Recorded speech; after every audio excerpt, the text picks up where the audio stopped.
Oke, selamat pagi, Shalom.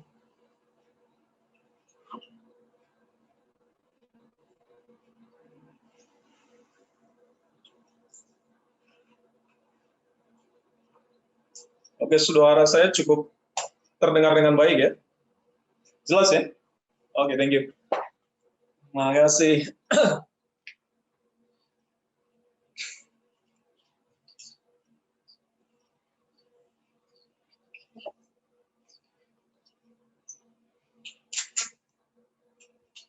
Ya, pagi hari ini kita akan sama-sama belajar tentang kehidupan seorang murid.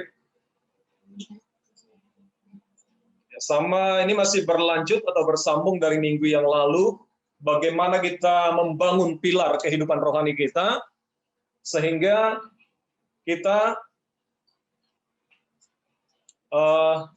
memiliki ya fondasi yang kuat. Sama seperti mungkin ada gambar gedung-gedung di sebelah itu ya, di sebelah screen-nya itu. Nah, gedung-gedung itu bisa menjadi kuat, ya, bisa berdiri dengan tegak karena gedung-gedung itu memiliki pilar-pilar ya, yang menahan, sehingga gedung itu mungkin ya ada yang mungkin ada 20 lantai, 30 lantai, bahkan ada yang sangat tinggi. Itu karena memiliki pilar-pilar, ya, memiliki fondasi yang kuat. Nah, demikian juga dengan kehidupan rohani kita, Bapak Ibu. Kalau kita mau memiliki kehidupan rohani yang kuat, ya, kalau kita menjadi pribadi-pribadi yang kuat, kita harus memiliki pilar-pilar rohani, ya. Kita harus memiliki pilar-pilar kehidupan rohani yang harus terus dibangun, dipersiapkan, sehingga kita menjadi orang-orang Kristen yang tangguh, ya, orang-orang pengikut Kristus yang kuat. Sehingga ketika datang badai, datang pergumulan, datang tantangan, kita bukan menjadi orang yang gampang digoyahkan, tapi kita tetap berdiri teguh, kita tetap kuat, kita hidup menyenangkan hati Tuhan, memuliakan nama Tuhan. Bahkan sampai Yesus datang kedua kali, Tuhan mendapati bahwa saya dan saudara tetap kuat, tetap setia. Sekalipun ada goncangan, ada tantangan, ada pergumulan hidup yang datang mungkin silih berganti. Tapi karena kita memiliki pilar-pilar kehidupan rohani, kita menjadi orang-orang yang tetap berdiri teguh di hadapan Tuhan. Ya, minggu lalu saya sampaikan ada 3 pilar, ya, bagaimana kita bisa membangun kehidupan rohani kita yang kuat. Mungkin ada yang masih ingat apa yang saya sampaikan minggu lalu? Ya, seorang murid membangun kehidupan rohani yang kuat. Mungkin masih ada yang ingat? Minggu lalu saya sampaikan apa? Mungkin bisa dibagikan kalau ada yang masih ingat. Atau ada yang punya catatan?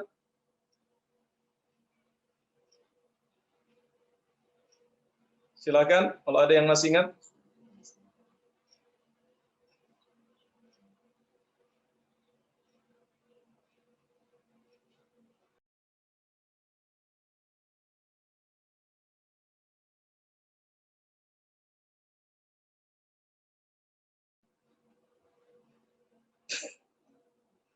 Ayo. Ayo. Ya, silakan. Mungkin masih ada yang ingat apa yang saya sampaikan minggu lalu. Ya, ada 3 poin kehidupan seorang murid Nah, kalau harus dalam disiplin, ya. Silakan. kemauan Tuhan, kemudian disiplin bergaul karib dengan firman Tuhan, kemudian Ya. ketiga disiplin berdoa. Oke, thank you Pak Tambo. Ya. Ya, saya sampaikan minggu lalu ada 3 hal yang harus kita disiplin dalam kehidupan rohani kita. Yang pertama, yaitu kita mendisiplin untuk kita melakukan kehendak Tuhan. Ya, melakukan kehendak Tuhan membutuhkan yang namanya sebuah disciple. Kita harus mendisiplin diri kita. Ya, karena keinginan kita kadang belum tentu selaras dengan keinginan Tuhan. Karena itu dibutuhkan yang namanya sebuah disciple, disiplin. Ya, kita sebagai seorang murid kita harus terus mendisiplin hidup kita. Setiap hari kita harus terus menyelaraskan ya kehidupan kita untuk sejalan dengan kehendak Tuhan. Jadi dibutuhkan yang namanya sebuah tekad, dibutuhkan yang namanya sebuah niat, sebuah ketekunan untuk terus menyelaraskan hidup kita dengan kehendak Tuhan. Yang kedua, minggu lalu saya sampaikan bahwa kita sebagai seorang murid, kita harus terus mendisiplin hidup kita untuk bergaul dengan firman, bergaul karib dengan firman, merenungkan firman Tuhan, membaca firman Tuhan, itu menjadi sebuah lifestyle, menjadi sebuah gaya hidup. Ya, karena kita tahu bahwa bapak-bapak gereja, pemimpin-pemimpin rohani kita berkata bahwa firman Tuhan adalah makanan bagi manusia rohani kita. Ya, kalau kita makan dengan teratur, mendapatkan gizi yang baik, kita akan memiliki stamina yang baik. Kita akan memiliki kehidupan jasmania yang baik. Hal yang sama juga dibutuhkan untuk kehidupan rohani kita. Untuk kehidupan rohani kita tetap kuat, tetap sehat, tetap baik, dibutuhkan gizi yang baik. Dibutuhkan keteraturan untuk merenungkan, membaca firman Tuhan, memperkatakan firman Tuhan, mendengar firman Tuhan. Yang lalu saya katakan bahwa iman itu timbul dari pendengaran, dan pendengaran akan firman Kristus. Iman mengalahkan ketakutan, iman mengalahkan dunia ini. Dari mana munculnya iman itu? Ketika kita mendengar firman Tuhan. Nah, mendengar firman Tuhan dibutuhkan yang namanya disiplin. Kita nggak cukup hanya sekali seminggu di dalam gereja atau dalam ibadah mendengar firman, tidak cukup. Sama seperti kita mungkin hanya sekali sehari makan, itu juga nggak, sangat-sangat tidak cukup. Bahkan di antara kita ada yang 3 kali makan sehari, ada yang mungkin 2 kali, di luar itu masih ada snack, di luar itu masih ada mungkin vitamin, masih ada yang lain. Kita berusaha sedemikian rupa untuk menjaga stamina jasmania kita, kekuatan tubuh kita, fisik kita, kesehatan fisik kita. Hal yang sama juga sangat dibutuhkan untuk kita memperhatikan stamina rohani kita, kehidupan manusia roh kita. Tanpa kita berikan gizi yang terbaik untuk manusia rohani kita akan lemah. Kita akan mudah goyah. Kita akan mudah disusupi oleh pekerjaan musuh.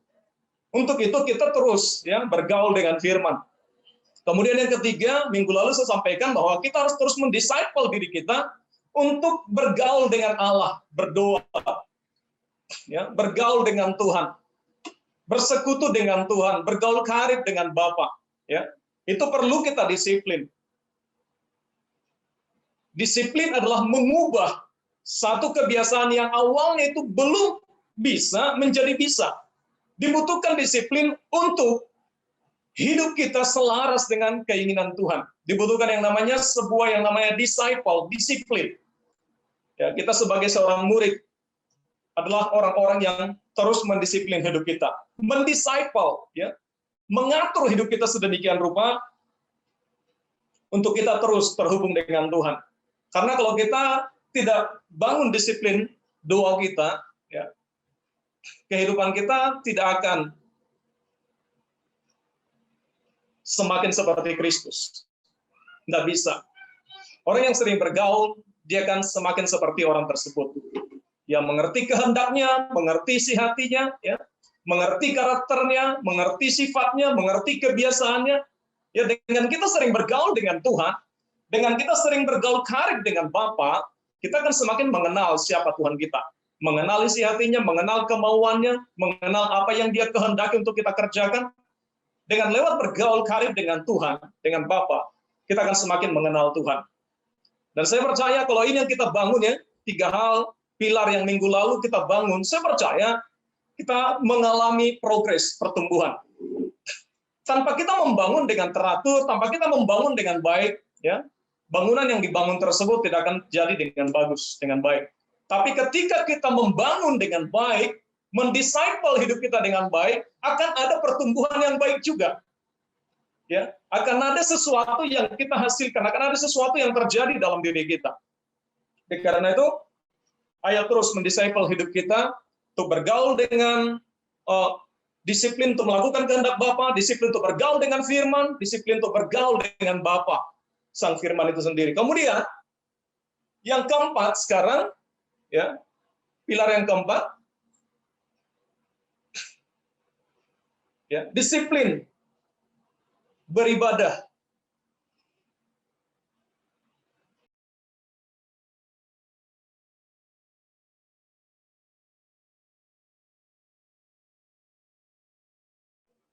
Ya, disiplin beribadah. Beribadah di gereja bukanlah untuk melakukan sebuah kewajiban atau rutinitas belaka. Bukan. Tujuan kita beribadah adalah untuk menyembah Tuhan, untuk menyenangkan hati Tuhan. Jadi kita harus mengingat bahwa tujuan kita beribadah bukan hanya sebuah kewajiban, bukan hanya sebuah rutinitas belaka, bukan hanya keagamawian, bukan hanya liturgi, tapi tujuan kita beribadah, tujuan kita mendisiplin hidup kita ibadah setiap minggu, ya. Tujuannya adalah untuk kita menyembah Tuhan. Jadi sasarannya adalah menyembah Tuhan, menyenangkan hati Tuhan, mengalami perjumpaan dengan Tuhan. Itulah tujuan ibadah kita. Coba kita buka di dalam Matius 15 ayat 8 sampai 9. Mungkin bisa membacakan satu keluarga. Silakan ya, siapa yang membacakannya. Matius 15 ayat 8 sampai 9.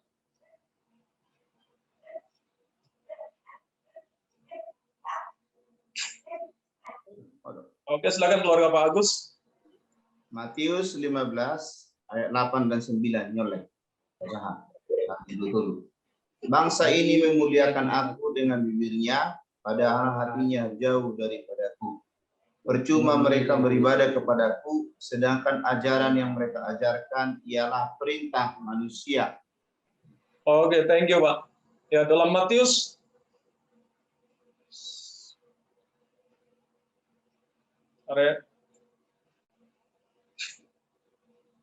dalam Matius 15 ayat 8 sampai 9, ini berbicara tentang kehidupan bangsa Israel. Ketika Yesus memulai pelayanannya, ketika Yesus di dunia ini, dia menemukan, dan dia berkata, ini perkataan Yesus, kalau saudara punya Alkitab mungkin pakai handphone ya, itu tulisannya warna merah. Itu menunjukkan bahwa itu pernyataan Yesus, atau itu perkataan langsung dari Kristus. Itu bukan melalui orang lain, tapi Yesus sendiri yang berkata. Dan dia berkata begini kepada orang Israel, bangsa ini memuliakan aku dengan bibirnya. Bangsa ini beribadah kepadaku dengan bibirnya. Padahal, apa kata Tuhan? Hatinya jauh daripadaku. Dan Yesus dengan sangat kencang, dengan sangat keras menegur berkata begini, percuma mereka beribadah kepadaku. Jadi ibadah yang dilakukan hanya sekedar liturgi, hanya sekedar kewajiban, Tuhan berkata percuma di hadapan Tuhan. Dikatakan begini, sedang ajaran yang mereka ajarkan ialah perintah manusia. Nah, kita nggak mau hanya sekedar perintah manusia kita beribadah. Tapi ada hati yang mencintai Tuhan, yang setuju katakan amin. Hati kita harus meluap mencintai Tuhan. Tanpa cinta akan Tuhan, tanpa kasih akan Tuhan, ibadah yang kita lakukan sebuah rutinitas. Dan bukan itu yang Tuhan inginkan. Jadi kita melakukan ibadah karena kita mencintai Tuhan. Nah, bagaimana agar ibadah kita tidak sia-sia? Yang pertama adalah kita harus menyembah dengan cara memusatkan hati dan pikiran kita kepada Tuhan. Memusatkan perhatian kita kepada Tuhan. Ya kadang ada orang beribadah tapi pikirannya melayang-layang gitu ya. Ada orang beribadah tapi yang dipikirkan hal yang lain. Nah, Tuhan mau kita dalam ibadah kita fokus. Katakan fokus. Ya, kita fokus. Kita memusatkan perhatian kita, hati kita, pikiran kita kepada Tuhan. Contohnya ketika kita menyembah tadi ya. Ayo coba pusatkan. Saya berulang kali berkata bahwa ayo kita tuning. Ya. Kita tuning. Mentuning itu apa? Mempusatkan. Kita tangkap frekuensi surgawi. Apa artinya? Kita cari terus gelombang Tuhan. Kita cari terus itihan Tuhan. Contohnya, aku menyembahmu. Saya harapkan ketika kita berkata, aku menyembahmu, hati dan pikiran kita arahkan, kita posisikan menyembah Tuhan. Itu yang kita bayangkan. Itu yang kita imajinasikan. Itu yang kita renungkan. Jangan sampai kita berkata, aku menyembahmu. Nanti selesai ibadah makan apa ya? Pikirannya lain gitu ya. Nggak match, nggak selaras. Nah, yang Tuhan inginkan dalam ibadah kita adalah kita memusatkan perhatian kita. Saya nggak peduli apa yang terjadi, nggak peduli sekeliling kita, nggak peduli yang sana ramai, yang ini ramai, nggak peduli, saudara. Kenapa? Hati dan pikiran kita fokus untuk menyembah Tuhan, fokus untuk menyenangkan hati Tuhan. Itu yang kita bangun. Yang setuju katakan amin. Ibadah yang demikian yang Tuhan cari, saudara. Ibadah yang demikian yang Tuhan inginkan. Dan ini perlu kita disciple, kita disiplin, kita terus-menerus melakukannya, melatihnya, saudara. Karena nggak langsung mudah. Ya, menangkap frekuensi surgawi, contohnya gini, ada gelombang radio, ya, mungkin 10,2 bola. Ada entah apalah radio apa di Surabaya, mungkin Bahtera Yuda FM 96,4. Ya. Bahtera Yuda FM namanya. Kalau sekarang sih gampang ya. Sepertinya radio itu udah kalau untuk mungkin di mobil-mobil kita sudah langsung ada nomor-nomornya gitu ya. Gitu. Tapi kalau dalam radio dulu ada tuning. Jadi dia harus diputar dulu, cari gelombangnya dulu. Dipaskan dulu, dikonekkan dulu. Udah pas 96,4 baru ketemu Bahtera Yuda FM. Kalau saudara buat 96,7 yang dapat bukan Bahtera Yuda FM, tapi gelombang yang lain. Nah, Tuhan juga merindukan saudara untuk kita memfokuskan hati kita, memfokuskan pikiran kita. Kita menyembah Tuhan.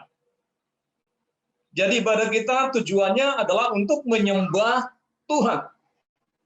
Tujuan kita adalah untuk menyenangkan hati Tuhan. Kita bawa persembahan kita. Firman Tuhan berkata, jangan datang di hadapan Tuhan dengan tangan kosong. Bawa persembahan. Persembahan pujian kita, ya. Persembahan rasa syukur kita. Bawa persembahan di hadapan Tuhan. Karena itu yang menyenangkan di hadapan Tuhan. Karena saudara, pada zaman Yesus, ya, ada di muka bumi ini sebagai manusia, dia melihat bagaimana kehidupan keagamawian bangsa Israel. Mereka rajin beribadah.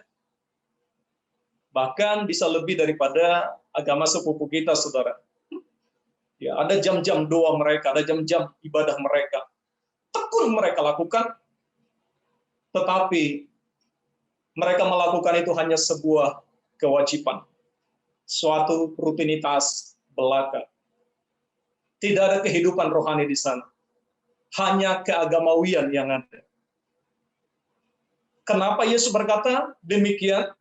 Karena bagi Yesus tidak ada yang tersembunyi. Kita bisa melihat luarnya manusia, tapi Tuhan bisa melihat jeroan hati manusia. Karena Tuhan berkata, aku melihat hati mereka.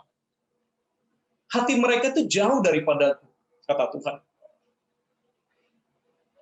Jadi dalam ibadah kita pun sepanjang pagi ini, ya, ketika kita tadi menyembah Tuhan, tahu Tuhan lihat hati kita nempel nggak sama Tuhan.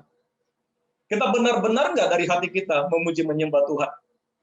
Jangan sampai teguran ini juga berlaku buat saya dan saudara. Ya, hati kita nggak fokus, nggak sungguh-sungguh dengan Tuhan. Tuhan menginginkan satu hal. Ayo pusatkan perhatian kita. Berikan hati kita. Persembahkan tubuh kita. Persembahkan hidup kita. Buat apa? Menyenangkan hati Tuhan. Menyembah Tuhan. Ku menyembahmu, ku sembahmu, sebab namamu kudus. Saya rindu pujian itu aja pun kalau kita imajinasikan, kita renungkan namanya kudus, namanya berkuasa, Dia Allah yang suci. Itu akan membawa kita untuk mengalami perjumpaan dengan Tuhan. Sehingga ibadah kita bukan hanya sebuah agamawi, bukan hanya sebuah legalitas, ya, bukan hanya sebuah peraturan, tapi ada kehidupan ilahi dalam ibadah kita. Setuju, katakan amin. Itu yang Tuhan inginkan. Jadi ada perjumpaan dengan Tuhan dalam ibadah kita. Hal itu bisa terjadi kalau kita memfokuskan, mempusatkan hati kita, pikiran kita kepada Tuhan. Yang kedua, bagaimana agar ibadah kita tidak sia-sia? Yang kedua, Yohanes 4 ayat 23, 24 sampai 24. Mungkin bisa keluarga Pak Tambo mungkin? Yohanes 4 ayat 23, 24.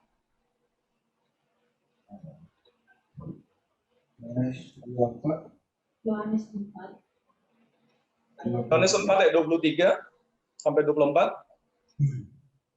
1, 2, 3. Tetapi saatnya akan datang dan sudah tiba sekarang bahwa penyembah-penyembah benar akan menyembah Bapa dalam roh dan kebenaran.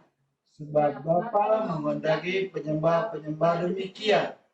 Allah itu roh, dan barang siapa menyembah Dia harus menyembahnya dalam roh dan kebenaran. Oke, terima kasih, Pak. Nah, ini sama, ya. Kalau di dalam ponsel suci kita, tab suci kita, itu tulisannya warna merah. Mungkin kalau di dalam Alkitab biasa ada yang warna merah, ada yang warna hitam. Nah, warna merah itu menandakan bahwa itu langsung perkataan dari Yesus. Ya, jadi Yesus yang berkata-kata. Yesus yang mengatakannya. Jadi bagaimana agar ibadah kita tidak sia-sia? Yang kedua adalah kita harus menyembah Tuhan, ya. Dilakukan. Kita harus melakukan penyembahan di dalam roh dan kebenaran. Yesus berkata gini, saatnya akan tiba dan sudah tiba sekarang, akan tiba dan sudah tiba. Bahwa penyembah-penyembah benar akan menyembah Bapa dalam roh dan kebenaran. Sebab Bapa menghendaki penyembah-penyembah demikian. Allah itu roh, dan barang siapa menyembah Dia, harus menyembah Dia dalam roh dan kebenaran. Menyembah Allah dalam roh dan kebenaran. R di situ R kecil. Berarti di dalam roh kita. Ya. Kebenaran itu berbicara tentang keselarasan dengan firman. Ya, kebenaran itu hanya satu kebenaran mutlak, itu firman. Berarti kita harus menyembah di dalam kehidupan rohani roh kita yang paling dalam hati kita yang paling dalam, ya, di dalam lewat roh kita. Dan diselaraskan penyembahan kita harus sesuai dengan firman. Karena Tuhan menghendaki penyembah yang demikian. Tuhan mau, saudara, ya, roh kita ini kita selaraskan dulu dengan firman Tuhan. Ya. Sehingga penyembahan kita itu tidak menyimpang dari kebenaran. Tidak menyimpang dari apa yang Tuhan inginkan. Selaraskan roh kita. Selaraskan manusia rohani kita ini dengan Tuhan. Selaraskan dulu dengan firman, dengan apa yang Tuhan inginkan. Sehingga penyembahan kita itu sejalan dengan apa yang Tuhan inginkan. Nah, hal ini membutuhkan, ya, dengan diselaraskan juga dengan apa yang poin yang kedua, ya, di mana kita bergaul dengan firman. Ketika kita bergaul dengan firman, ya, roh kita meresponi firman tersebut, dan ketika kita melakukan penyembahan kita itu akan selaras dengan keinginan Tuhan. Keinginan kita itu akan sejalan dengan apa yang Tuhan inginkan.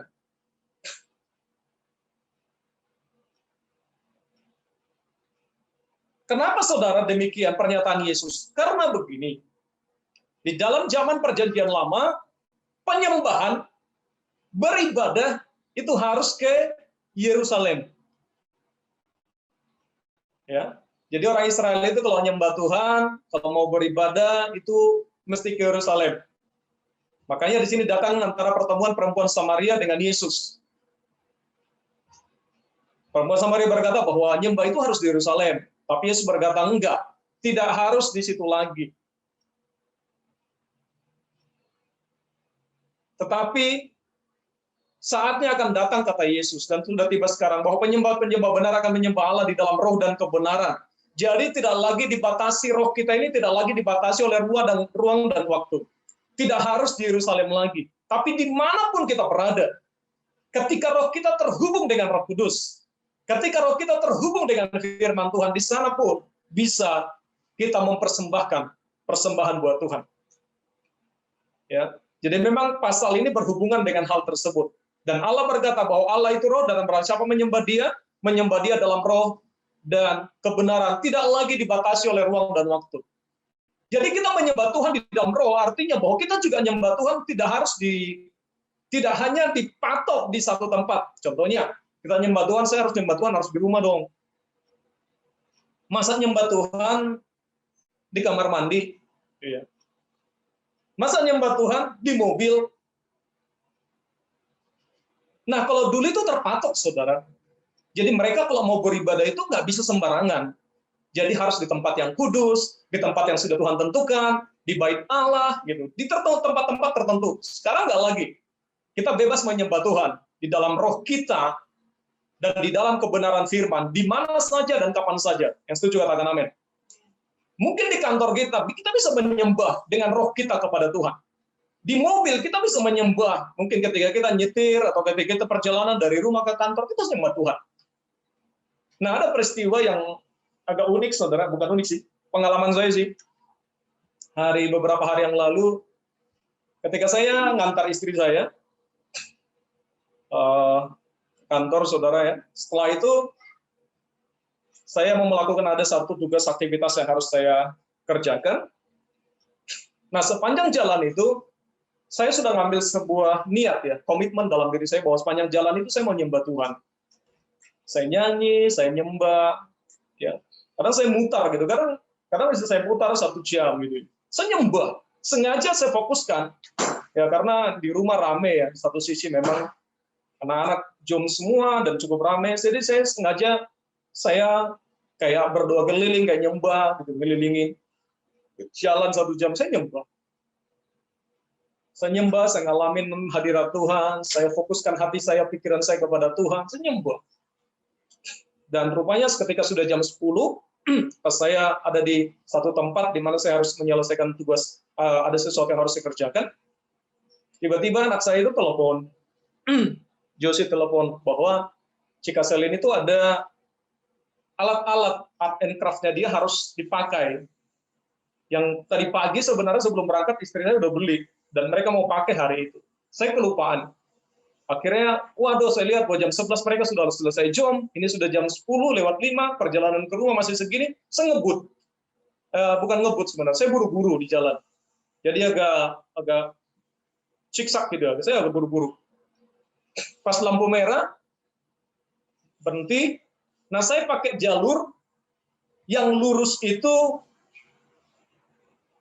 hijau, lurus dan belok itu bisa gitu. Tapi kalau belok dan lurus itu kalau dia belok ke kanan itu ada lampu merahnya gitu ya. Tapi kalau ada yang ke depan bisa jalan terus hijau duluan gitu. Nah, saya berada di jalan yang bisa ke kanan, bisa lurus. Dan sedangkan saya, sebenarnya karena saya lurus, lampunya udah hijau, tapi di depan saya itu, dia mau ke kanan, masih mengikuti, lampu merah ngarah ke kanan gitu. Jadi saya tertahan gitu. Saya belok sekali gitu, nggak bisa gitu. Pokoknya di depannya lagi, sama kayak saya juga, dia mau lurus, tapi dia tertahan dengan mobil yang di depannya lagi. Akhirnya, karena saya mikir saya buru-buru, saya belok ke kiri untuk bisa lurus maju jalan terus. Rupanya kena perbedaan jalan itu jalan garis panjang. Rupanya di depan itu ada polisi, saudara. Ya, kalau sudah ada polisi, puji Tuhan, haleluya lah kan gitu ya. Langsung dia di tengah jalan, dia palang, langsung disuruh minggir. Ya, saya mau cepat jadi lama gitu ya. Udah, ya udah stop, ya udah. Biasalah, saya kasih STNK, saya kasih SIM, dia pergi, ayo Pak, sini Pak. Gitu. Dia bawa ke balik mobilnya dia, mobil patrolinya dia dibawa situ. Dia tanya sih, lo kenapa Pak? Kok buru-buru katanya? Iya, saya bilang, saya maaf. Ya, saya salah. Saya ngakui saya salah. Saya salah. Bapak kan memang tadi ngomong sih, Bapak melanggar marka jalan. Garis panjang nggak boleh dilewati, Pak. Iya, Pak. Sebenarnya itu saya itu kalau lurus kan hijau, Pak. Tapi ada mobil di depan, mobil ke kanan, merahnya mereka belum hijau. Jadi saya buru-buru, saya mau ada kebutuhan. Saya bawa kebutuhan tuh anak saya bilang. Mereka lagi di sekolah. Ya, tetap kesalahan adalah sebuah kesalahan. Konsekuensi ya konsekuensi. Terus dia tanya, gimana Pak? Saya minta waktu itu, Pak, gini aja deh Pak. Saya bayar di bank aja. Ditilang aja, saya bayar di bank. Karena kalau ke pengadilan, wow, itu membutuhkan waktu yang lama dan membutuhkan 2 minggu. Di sana juga harus antri 3-4 jam. Cukup lama saya pikir. Apa saya dibayar di bank aja bisa ya Pak? Saya bilang. Dia ngomong, kalau bayar di bank itu denda maksimal, Pak. Langsung dia tunjukin undang-undangnya, bayar di bank, bayar 500.000. Wah, pikir 500.000 lumayan. Cuma melanggar marka jalan, bayar 500.000 gitu. Ya, tapi ya gimana lah. Saya diam aja gitu. Diam aja, ya sudah. Ya udah Pak, kalau memang 500.000 menurut saya terlalu mahal, nggak apa-apa ditilang aja lah, saya bilang. Nanti saya urus di pengadilan. Loh, nanti kan pengadilan Bapak repot loh katanya.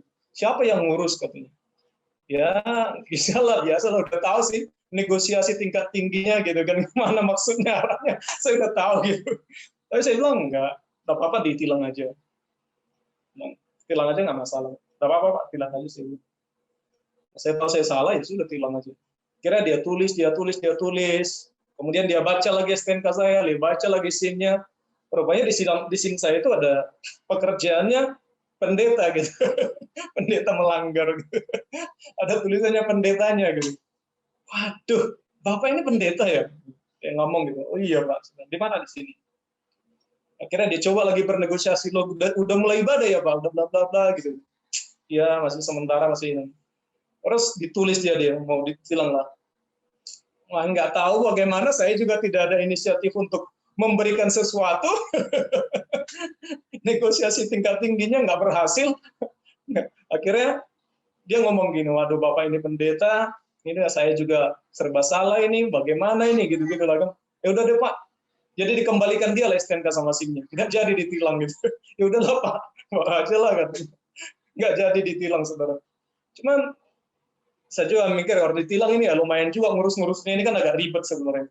Harus pergi ke pengadilan, nunggu 3-4 jam baru dapat, 2 minggu lagi baru bisa diambil.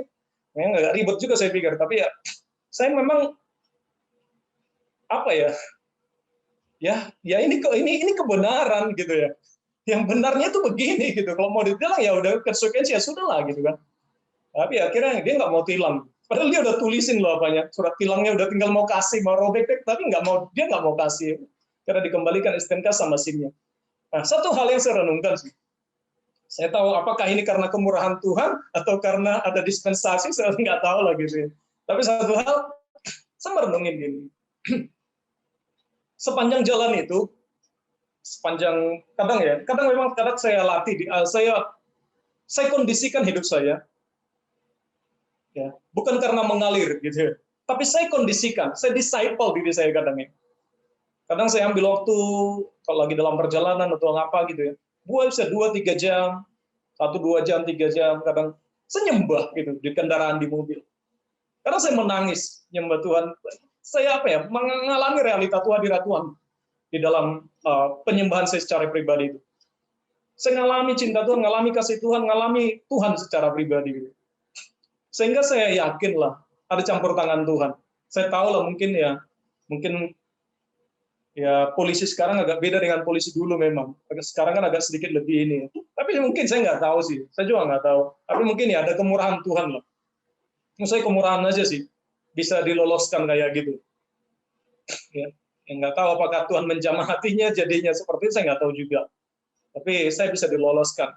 Nah, mungkin menurut saya memang ada campur tangan Tuhan lah. Mungkin ya agak ribet ngurusin kayak gitu, harus bayar lagi, bla bla dan semua yang lain. Tapi satu hal, ketika kita belajar menyembah Tuhan dalam roh dan kebenaran, tidak dibatasi oleh ruang dan waktu. Dimanapun kita mengangkat hati kita, membawa hati kita, mempersembahkan pujian kita di hadapan Tuhan.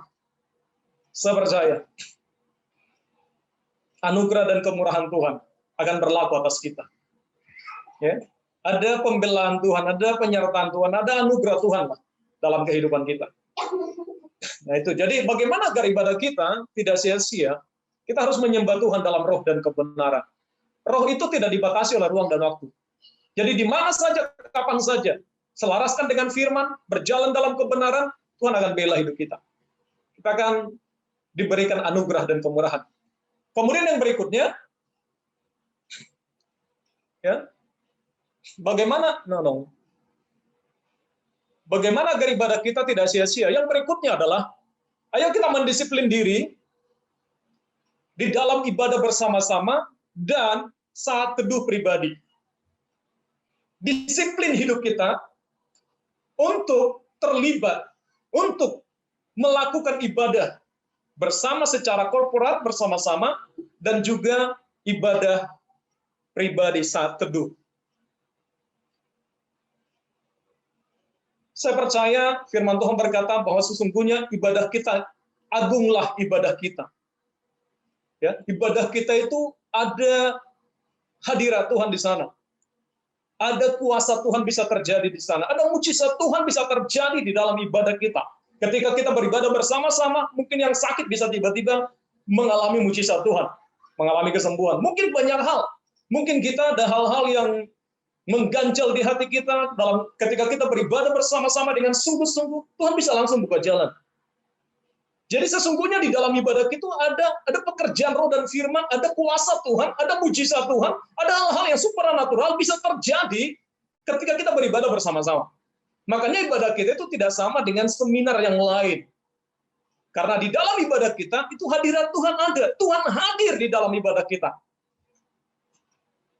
Jadi, ayo karena begitu agung ibadah kita, ayo disiplin diri kita untuk beribadah secara korporat dan juga saat teduh pribadi.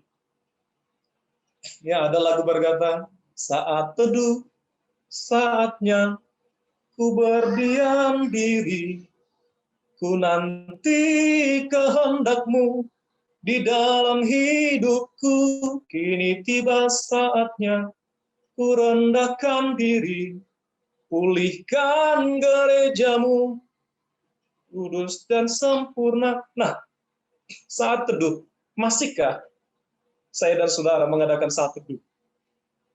Di mana secara pribadi, hanya saya dan saudara, hanya saya dan Tuhan, hanya saudara dan Tuhan.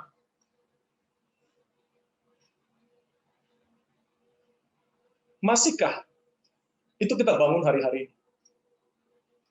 Di dalam saat teduh, akan banyak Tuhan menyampaikan isi hatinya. Di dalam saat teduh, kita akan mengalami bahwa Tuhan itu nyata. Realita Tuhan itu benar-benar kita bisa alami dalam saat teduh. Saat teduh artinya cuma kita dengan Tuhan dan Tuhan dengan kita. Ini saat-saat yang menurut saya saat-saat yang terindah. Kita nggak boleh melalaikan saat teduh ini. Kita harus membangun saat teduh, saat teduh pribadi. Berlama-lama dengan Tuhan secara pribadi. Ini yang saya bangun, Bapak Ibu. Saya melatih diri saya untuk berlama-lama dengan Tuhan. Pray long, pray strong. Ya. Doa yang kuat adalah doa yang lama adalah doa yang kuat. Mungkin posisi doa kita tidak harus di kamar sendirian. Bisa jadi mungkin ketika kita mungkin di mobil atau di kantor sendiri. Nggak ada rekan-rekan kantor kita bisa berinteraksi dengan Roh Kudus. Mungkin ketika kita nyetir mobil sendiri, atau mungkin kita lagi sendiri gitu ya, kita bangun interaksi dengan Tuhan. Artinya apa? Kita konekkan, kita hubungkan, kita fokuskan secara pribadi dengan pribadi Roh Kudus, pribadi Tuhan. Nah, hal ini pun perlu kita mendisiplin diri kita untuk mengadakan hal tersebut.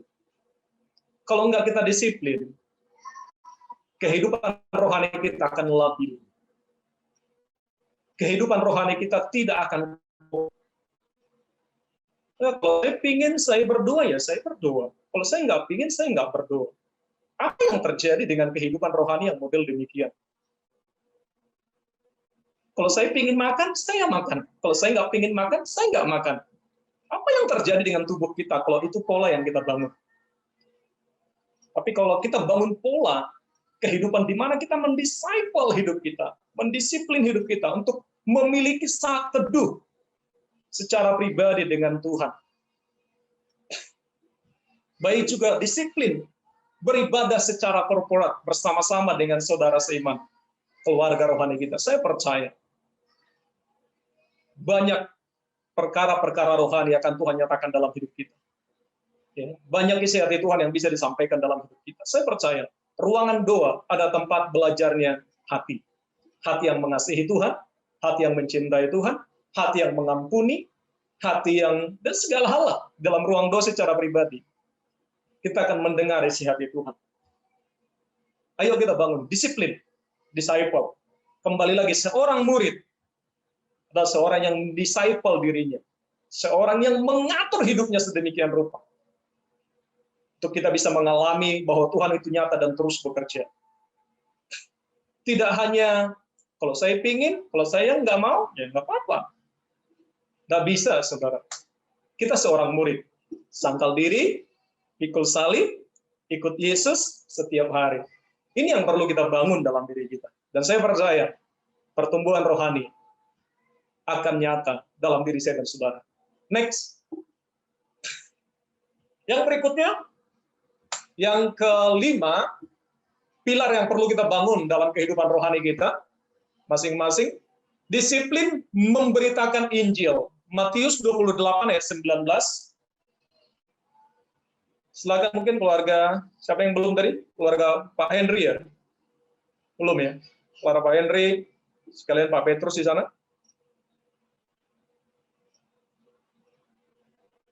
Ayat 19. Karena itu pergilah, jadikanlah semua bangsa muridku, dan baptislah mereka dalam nama Bapa dan Anak dan Roh Kudus.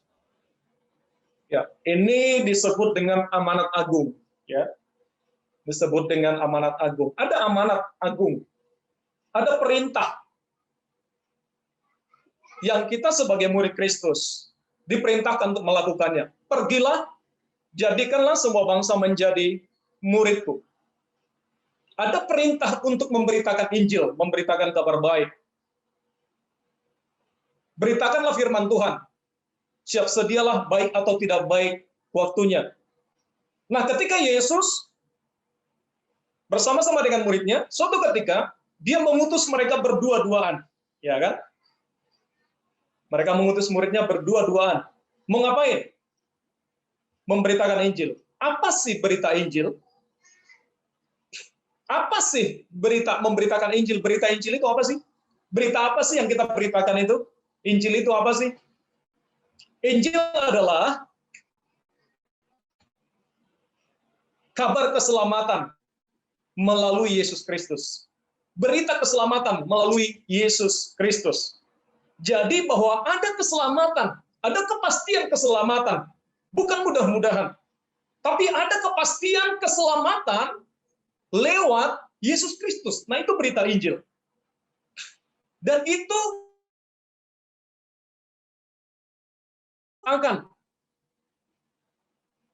kepada ke seluruh dunia, ya, seluruh dunia diperintahkan untuk berita Injil itu disampaikan.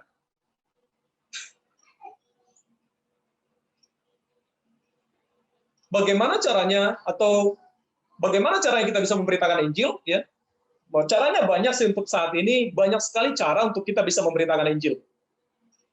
Yang lagi kita lakukan dalam rumah rohani kita memberitakan Injil, kabar baik, firman Tuhan, lewat media sosial, gereja digital, lewat YouTube, lewat Instagram, lewat Facebook, ya, di mana renungan harian yang saya bagikan setiap hari itu diberitakan dibuat di Instagram, dibuat di YouTube, dibuat di Facebook.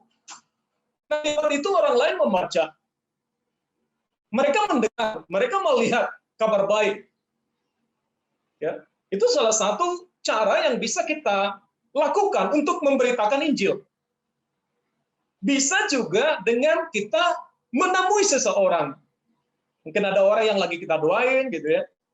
Kita lagi bergumul buat dia untuk dia bisa mendengarkan Injil dan berharap berdoa dia menerima Injil tersebut. Menerima keselamatan lewat Yesus Kristus tersebut. Bisa. Jadi cara sekarang itu banyak banget untuk kita bisa memberitakan Injil. Banyak media yang bisa kita pakai, banyak cara yang bisa kita gunakan. Tetapi tugas pemberitaan Injil ini, saudara, perlu kita ketahui bahwa tugas ini bukan hanya tugas pendeta. Bukan. Amanat agung diperuntukkan bagi semua murid. Bagi semua orang yang sudah percaya kepada Injil, itu diperintahkan untuk memberitakan Injil. Saya dan saudara, sekalipun, saya ini kan nggak bisa, Pak. Saya kan nggak bisa memberitakan Injil. Saya itu ketemu orang aja takut, Pak. Gitu. Mungkin begitu. Atau mungkin, saya pernah memberitakan Injil, tapi saya ditolak, Pak. Jadi saya nggak berani memberitakan Injil. Saudara, saya pernah dengan seseorang, ya, mau memberitakan firman Tuhan, memberitakan Injil, gitu ya. Saya ini malah dimarah-marahin, saudara. Diusir malahan dari rumahnya. Saya pernah diusir. Ngapain datang ke sini? Kalau tujuan saya adalah memberitakan kabar baik. Saya pernah diusir dari rumah orang. Saya datang dengan teman saya, ada pendeta juga. Padahal teman yang saya bawa ini teman pendeta, saudara. Datang dari mana ya? Saya bilang, dari Medan atau dari mana gitu. Ayo, sana yuk. Kita ngelayani seseorang dulu gitu ya. Kita akan firman dulu. Kami datang, udah jalan masuk gang, jalan kaki, nggak bisa masuk gang-gang gitu ya. Masuk. Pas di depan rumahnya, saya ketok. Pokoknya ada, bukan dianya yang mengusir kami, bukan dianya sih, tapi keluarganya gitu. Ngapain Bapak datang-datang ke sini? Bapak pergi aja. Lupa kata-katanya tepatnya seperti apa. Kira tapi dia tutup pintu dan gak jadi, saudara. Oh, tapi akhirnya keluar sih orangnya dari sebelah mana gitu. Akhirnya orangnya keluar juga. It's okay. Itu baru seperti itu. Yesus memberitakan Injil. Wah, itu banyak banget dicaci maki lah, diusir nggak karu-karuan sama orang Yahudi kan. Bahkan dicari-cari untuk dibunuh. Tapi firman Tuhan berkata ada Roh Kudus yang menyertai kita. Saya percaya firman Tuhan berkata dalam Matius 28 ayat yang ke-20 ya berkata bahwa aku menyertai engkau senantiasa sampai kepada kesudahan zaman. Ada Roh Kudus yang menyertai kita ketika kita memberitakan Injil. Petrus juga awalnya penakut kok. Ya memang orang yang yang menonjol ya. Dia kalau ngomongin bla bla bla bla bla bla gitu. Tapi ketika dia diperhadapkan dengan kematian Kristus ya, waktu Yesus mau ditangkap, disalibkan itu, dia menyangkal Yesus 3 kali. Tapi ketika Roh Kudus turun ke dalam hidup Petrus, sama seperti Kisah Para Rasul 1:8 berkata, kalau kamu akan menerima kuasa kalau Roh Kudus turun ke atas kamu, dan kamu akan menjadi saksiku di Yerusalem, Yudea, Samaria, sampai ke ujung bumi. Jadi kita akan menerima kuasa, akan menerima keberanian, akan menerima hikmat, kalau Roh Kudus turun ke atas kita. Dan saya percaya di dalam diri saya dan saudara ada Roh Kudus. Amin. Jadi Roh Kudus ini akan memberikan kita keberanian, memberikan kita hikmat untuk memberitakan kabar baik. Kita berkomunikasi dengan Roh Kudus apa yang saya lakukan, bagaimana cara saya bisa memberitakan kabar baik kepada orang ini. Ya, Roh Kudus akan menolong kita. Bagaimana cara untuk memberitakan Injil? Ya, di situ kita katakan yang pertama, kita menjadi pendengar yang baik. Kita belajar untuk menjadi pendengar yang baik. Ya, ketika kita bergaul dengan seseorang, kita belajar untuk mendengar bagaimana kehidupannya, keluh kesahnya, pergumulannya. Ya, ketika kita menjadi pendengar yang baik pada orang lain, kita akan mengetahui masalah-masalah pergumulan yang dihadapi. Akhirnya kita punya peluang untuk memberitakan kabar baik itu.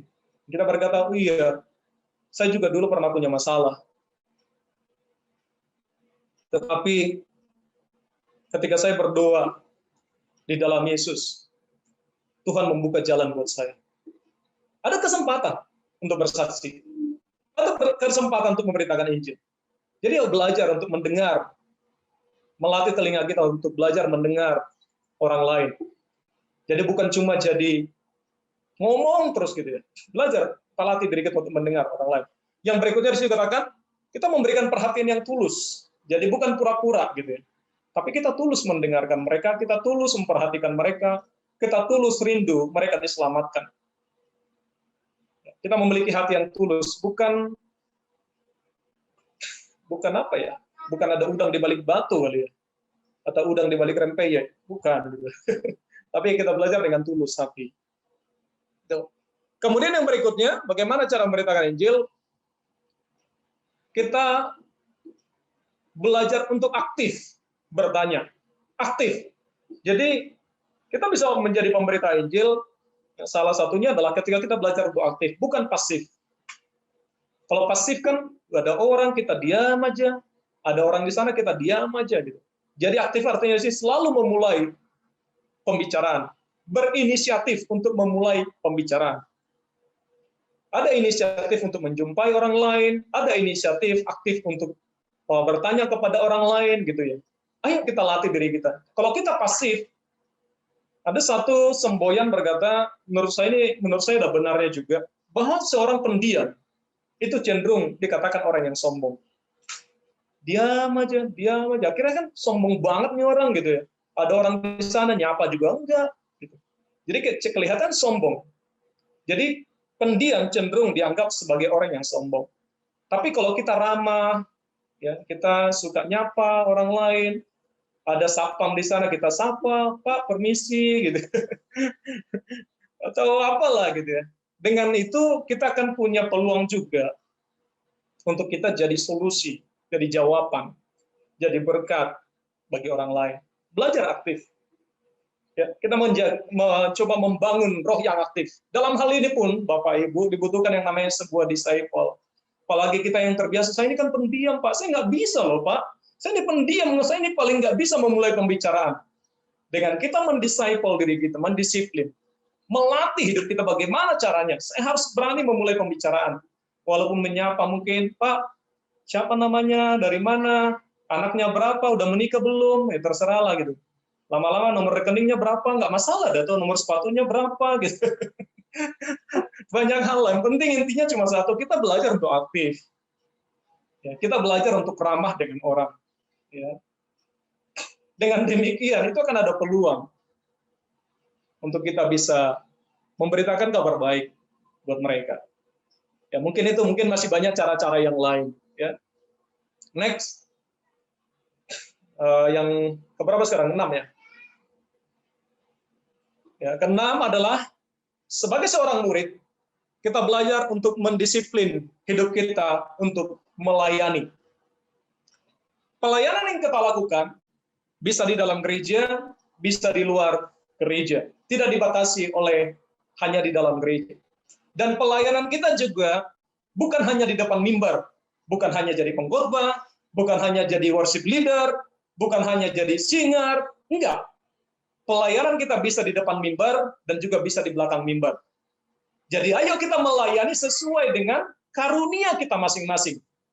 Talenta kita masing-masing. Setiap kita punya karunia, Tuhan berikan. Ya, ada karunia-karunia masing-masing. Apakah mengurus sound system itu bukan pelayanan? Pelayanan. Apakah menjenguk orang sakit bukan pelayanan? Pelayanan. Apakah mendoakan orang lain bukan sebuah pelayanan? Pelayanan. Jadi pelayanan itu adalah sesuatu yang sangat luas, sesuatu yang sangat besar.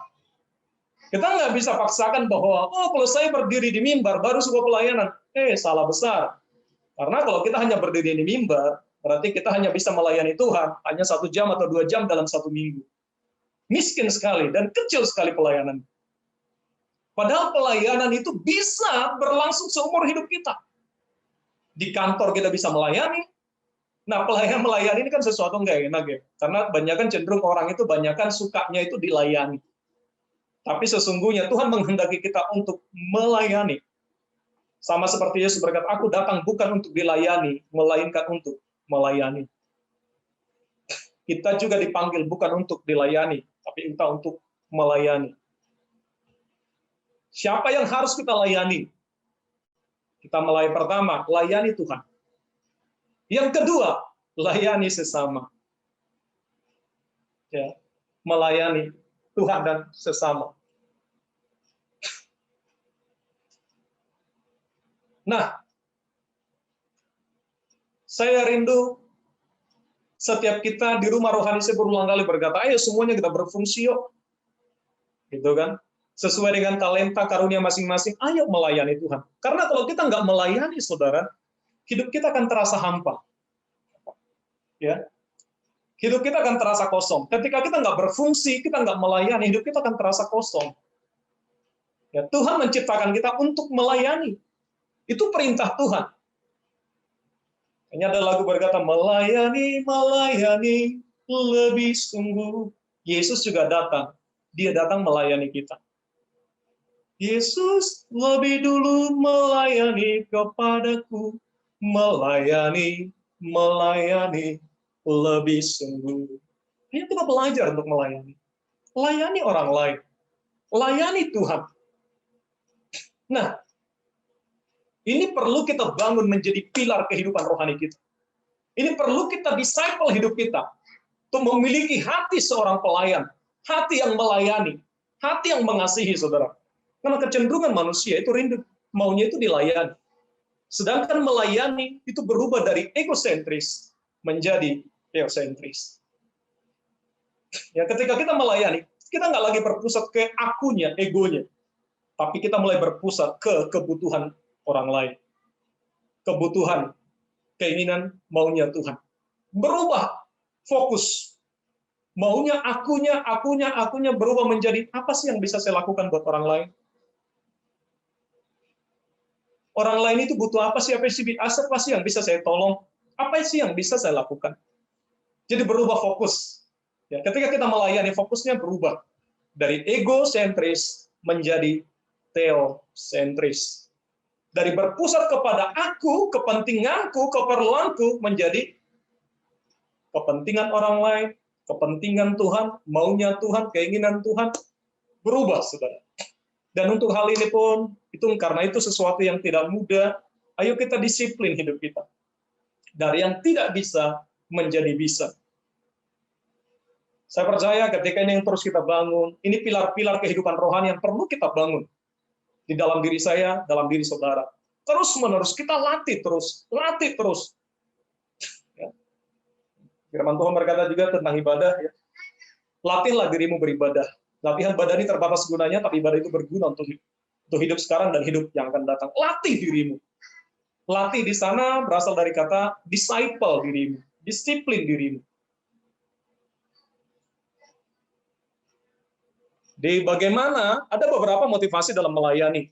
Yang pertama di sana saya tuliskan di situ, tergerak oleh keinginan untuk mematuhi perintah Tuhan. Ya, perintah Tuhan kepada kita adalah untuk melayani, mengasihi sesama. Melayani sesama, melayani Tuhan. Yang murid-murid diperintahkan untuk melayani pemberitaan Injil. Ya. Mereka pergi berdua-duaan memberitakan Injil. Jadi tergerak oleh keinginan untuk mematuhi perintah Tuhan. Ya, perintah Tuhan. Tuhan yang memerintahkan untuk kita melayani. Tuhan yang memerintahkan untuk kita memperhatikan orang lain. Tuhan memerintahkan, ya, mana ayatnya? Firman Tuhan berkata, kasihilah sesamamu manusia seperti yang kau mengasihi dirimu sendiri. Kalau kita mengasihi diri sendiri, kita juga diajarkan untuk mengasihi orang lain sama seperti kita memperhatikan, mengasihi hidup kita sendiri.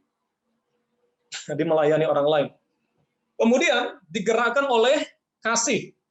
Melayani tanpa kasih. Wow, itu nggak enak banget.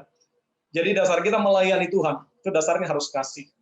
Dasar kita melayani orang lain, dasarnya harus kasih. Kalau enggak, kan ada persungutan. Ngapain? Masa melayani dia? Ya kan? Kalau nggak ada kasih, saudara, itu jadi hambar jadinya. Pelayanan kita akan hambar. Kita melayani, ngapain sih harus WL? Ngapain harus singer? Nah, tapi ketika ada kasih, Saya mengasihi Tuhan. Saya mengasihi sesama. Saya rindu orang lain mengalami terobosan dalam hidupnya. Untuk itu saya rindu melayani dia. Dasarnya adalah kasih. Dasar kita melayani adalah kasih. Sehingga tidak ada sungut-sungut, tidak ada komplain, tidak ada yang lain. Karena murni tulus. Kasih agape. Memberi tanpa pamrih. Tanpa hitung-hitungan. Jadi dasar kita melayani adalah kasih, digerakkan oleh kasih. Kemudian, digerakkan oleh perasaan berterima kasih kepada Tuhan bahwa Ia sudah mengampuni kita. Jadi, rasa syukur, rasa berterima kasih kepada Tuhan. Karena kita sudah diselamatkan, kita sudah ditebus. Kita juga rindu orang lain mengalami keselamatan. Orang lain hidupnya ditebus. Mengalami kemurahan Tuhan. Ketika kita sudah mengalami hadirat Tuhan, menyembah Tuhan, merasakan betapa indahnya bersekutu dengan Tuhan, betapa indahnya ketika kita lahir baru, kita juga rindu orang lain mengalami hal yang sama. Nah, ini yang mendorong kita untuk melayani, saudara, melayani orang lain. Nah, itu yang menjadi dasar-dasar yang perlu kita bangun dalam hal melayani. Nah, saya rindu apa yang saya sampaikan ini masih bersambung untuk minggu depan. Saya untuk 3 minggu ini berturut-turut membangun pilar kehidupan rohani kita. Saya rindu ini kita praktekkan, kita hidupi.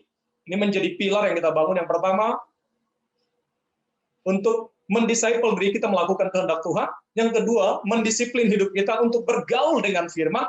Yang ketiga, mendisiplin diri kita untuk bergaul dengan Tuhan lewat doa. Yang keempat, mendisiplin diri kita untuk apa tadi? Nomor 4, beribadah. Kemudian yang kelima, mendisiplin diri kita untuk memberitakan Injil. Yang keenam, mendisiplin diri kita untuk melayani. Ketika pilar ini kita bangun ada di dalam diri saya dan saudara, kita akan menjadi orang-orang yang kuat.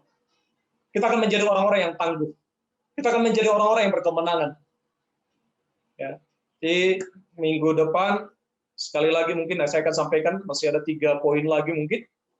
Saya rindu ini boleh hidup dalam diri kita, sehingga kekristenan kita bukan kekristenan yang apa ya, yang gampang digoncangkan, yang maju mundur. Intinya saya percaya gini, ketika ini yang kita bangun, ini yang kita hidupi, saya percaya Tuhan akan melakukan bagiannya. Lakukan apa yang menjadi bagian kita, melakukan firman Tuhan, mendisiplin diri kita, datang terus bertekun kepada Tuhan, Tuhan akan melakukan bagian. Saya mendapati begini, yang dapat kita lakukan itu terlalu kecil. Tapi yang dapat Tuhan lakukan dalam hidup saya dan saudara terlalu besar dan tidak terhitung, saudara. Ketika kita bertekun terus datang di kaki Tuhan, datang berdoa, bergaul dengan firman, saya percaya Tuhan akan turut bekerja dalam segala sesuatu yang kita alami. Yang apapun yang terjadi dalam hidup kita untuk memberikan kemenangan, untuk memberikan terobosan bagi kita ketika kita terus mencintai Tuhan. Terus mendisiplin diri kita melakukan kehendak Tuhan. Saya percaya Tuhan tidak akan tinggal diam. Tuhan di tempat yang tersembunyi. Tuhan dari surga melihat kesungguhan hati kita. Bukankah firman Tuhan berkata, maka Tuhan menjelajah seluruh bumi untuk mencari orang yang bersungguh hati dengan Dia.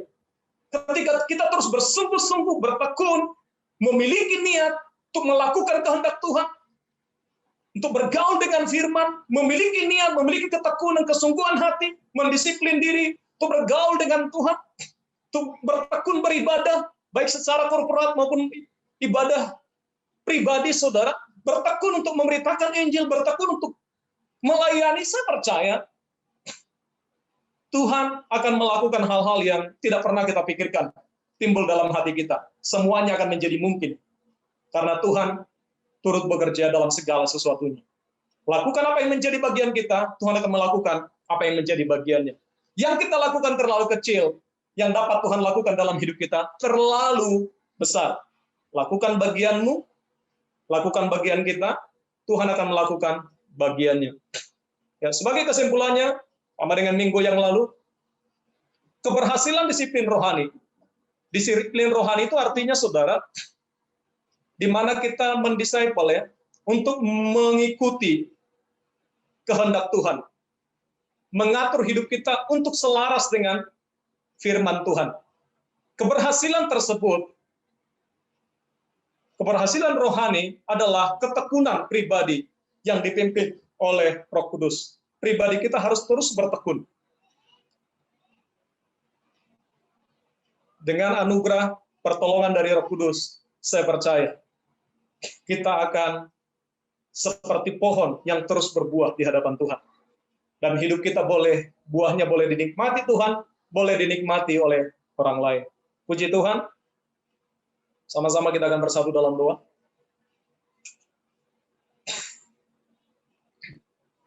Bapak, terima kasih Tuhan. Kami sudah mendengarkan perintah-perintah-Mu, arahan-Mu, bimbingan-Mu atas kami, untuk kami boleh terus bertumbuh. Untuk kami menjadi seorang murid, bukan anak gampangan, bukan asal jadi, tapi kami terus dibentuk bagaikan bejana di tangan pejuna. Tuhan mengajar kami, Tuhan mendidik kami, Tuhan memerintahkan kami untuk menjadi seorang murid yang terus bertekun, mendisciple hidup kami, untuk menjadi seorang yang mau melakukan kehendak Bapa, untuk menjadi seseorang yang mau terus bergaul karib dengan firman, bergaul karib dengan Bapa, bergaul karib dengan Engkau Tuhan, mendisiplin hidup kami untuk beribadah secara bersama-sama. Jika selama ini kami belum mungkin masih kadang bolong-bolong Tuhan, dalam ibadah pribadi kami, dalam ibadah bersama-sama, kami mau Tuhan mendisciple hidup kami mau Tuhan terus mengalami pembaharuan. Biar juga Tuhan kami mau mendisciple diri kami untuk memberitakan Injil, memberitakan kabar baik, bukan kabar buruk, bukan kabar burung, bukan gosip yang kami beritakan, tapi kabar baik, firman Tuhan, baik lewat media sosial, lewat percakapan WA kami, bahkan lewat banyak hal Tuhan, kami boleh menjadi bagian dari pemberitaan Injil-Mu. Tuhan, kami juga mau mendisciple diri kami untuk melayani Tuhan, melayani sesama kami. Engkau menjadi teladan bagi kami Tuhan, di mana Engkau memberikan hidup-Mu, melayani murid-murid-Mu, melayani banyak orang, membasuh kaki murid-murid-Mu Tuhan. Engkau tidak egosentris, tapi Engkau Tuhan menanggalkan keinginan-Mu, meninggalkan surga yang mulia, datang ke dunia yang fana ini. Tuhan, biar kami diselaraskan lewat pikiran dan perasaan kami untuk semakin seperti Kristus. Biar itu terjadi dalam hidup kami di dalam nama Yesus. Pakai setiap kami dalam rumah rohani ini Tuhan, dalam tahun ini mengalami pelipat gandaan, mengalami percepatan. Kami menjadi seorang murid yang terus mau sangkal diri, pikul salib, ikut Yesus setiap hari. Itu menjadi habitat kami, itu menjadi kehidupan dalam diri kami, di dalam nama Yesus. Sebab jika tidak demikian hidup kami tidak akan mengalami kemajuan. Kami tidak mau menjadi anak-anak gampangan Tuhan, tapi kami mau menjadi seorang murid, kami mau menjadi seorang anak, bukan anak gampangan, tapi anak yang terdidik, anak yang dilatih, anak yang dibangun, anak yang dipersiapkan untuk menjadi ahli waris kerajaan surga. Terima kasih Bapa di dalam nama Yesus. Terima kasih jamah setiap anak-anak-Mu yang saat ini Tuhan, kami boleh bersama-sama merenungkan, mempelajari, dan mau melakukan apa yang Tuhan inginkan. Kami percaya dengan pertolongan Roh Kudus, dengan kuasa Roh Kudus yang di dalam kami dimampukan untuk melakukannya. Bersama dengan Tuhan kami percaya, kami akan melakukan perkara-perkara yang besar. Lewat hidup kami yang dimuridkan, akan terus bisa memuridkan orang lain, akan terus bisa menduplikasikan hidup kami. Sehingga berita Injil, berita kabar baik itu tidak berhenti hanya di dalam kami, tapi kami boleh beritakan kepada orang lain. Dan orang lain akan memberitakannya kembali kepada orang yang lainnya lagi. Sehingga dunia ini penuh dengan kabar baik, penuh dengan kemenangan, penuh dengan sukacita. Ada buah roh, ada buah pertobatan, ada buah jiwa-jiwa yang kami dengar termanifestasi di dalam kehidupan para murid, dalam kehidupan kami secara pribadi juga. Biar Engkau ditinggikan, dipermuliakan Tuhan. Terpujilah Engkau, biar apa yang menjadi isi hati-Mu itu boleh kami tangkap Tuhan. Kami boleh melakukannya. Biar kami terus Tuhan memiliki hati yang lemah lembut, mau dibentuk, mau diajar, dan mau berubah. Untuk kami semakin seperti Kristus. Ada roh yang MGH radar, ada roh yang mati-matian gila-gilaan habis-habisan mengasihi Tuhan, mencintai Tuhan, mengejar realita Tuhan. Sehingga kehidupan kekristenan kami bukan hanya kekristenan yang agamawi, yang biasa-biasa, tapi ada gairah rohani, ada keantusiasan rohani, Ada kehidupan roh yang radikal, berakar kuat dalam firman, yang antusias, yang dinamis, yang agresif, yang responsif. Itu terus kami bangun ada di dalam roh kami, Tuhan. Sehingga kehidupan kami bukan jatuh bangun. Tapi kami percaya firman-Mu berkata, jalan hidup orang benar, seperti fajar pagi, yang bertambah terang, hingga rembang tengah hari. Itu terjadi atas setiap kami, di dalam nama Yesus. Sama-sama yang mau hidup, menjadi pendengar pelaku firman, sama-sama katakan, amin. Oke, thank you. Silakan kita akan mendengarkan pengumuman.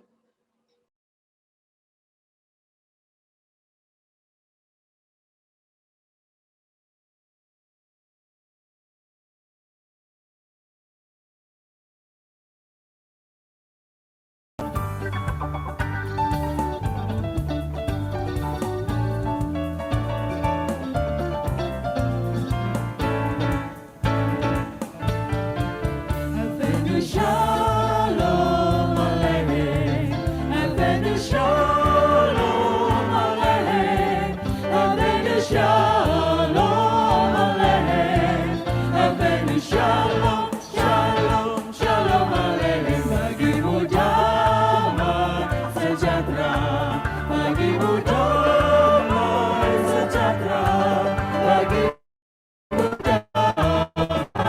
sejahtera, bagimu bagimu damai, damai, damai sejahtera. Avenu Shalom Aleichem, Avenu Shalom Aleichem, Avenu Shalom Aleichem, Avenu Shalom, Shalom, Shalom Aleichem. Bagimu damai sejahtera, bagimu damai sejahtera, bagimu damai sejahtera, bagimu damai, damai, damai sejahtera.